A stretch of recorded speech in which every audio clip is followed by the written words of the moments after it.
নিজ সমষ্টি মাজুলীত প্ৰতিবাদৰ সন্মুখীন হৈছে মুখ্যমন্ত্ৰী সৰ্বানন্দ সোণোৱাল।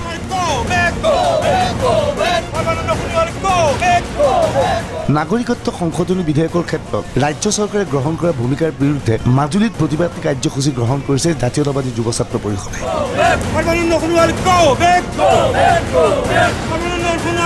এইদৰে মুখ্যমন্ত্ৰী সৰ্বানন্দ সোণোৱালৰ বিৰুদ্ধে শ্লোগান দিছে যুৱ ছাত্ৰ পৰিষদৰ সদস্যসকলে।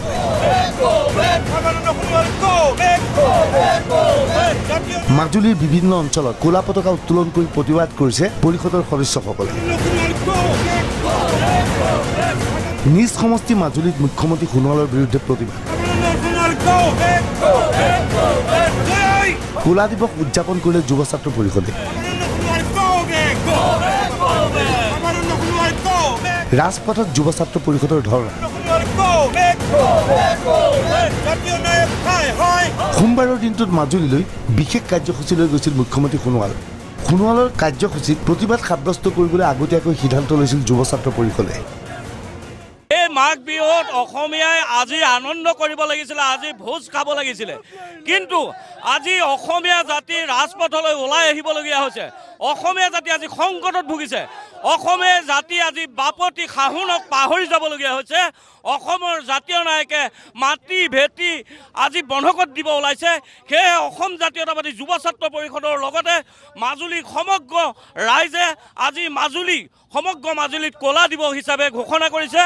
আৰু সৰ্বানন্দ সোণোৱাল মাজুলীলৈ অহাৰ ক্ষেত্ৰত সকলো মানুহে আজি ক'লা দিৱস হিচাপে লৈছে। দেখা গৈছিল পৰিষদৰ সদস্যসকলে নাগৰিকত্ব সংশোধনী বিধেয়কৰ প্ৰতিলিপি দাহ কৰি প্ৰতিবাদ সাব্যস্ত কৰে। ৰাজপথত চিঞৰি চিঞৰি সোণোৱালৰ বিৰুদ্ধে শ্লোগান দিয়ে যুৱ ছাত্ৰ পৰিষদৰ সদস্যই। অৱশেষত আৰক্ষীৰ তৎপৰতা। মুখ্যমন্ত্ৰীৰ আগমনৰ পূৰ্বে আৰক্ষীৰ অভিযান। আটক কৰিলে প্ৰতিবাদী যুৱ ছাত্ৰ পৰিষদৰ সদস্য।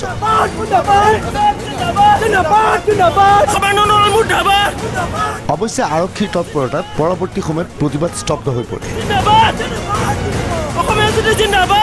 মাজুলীৰ পৰা মিণ্টু খাটনিয়াৰ DY365।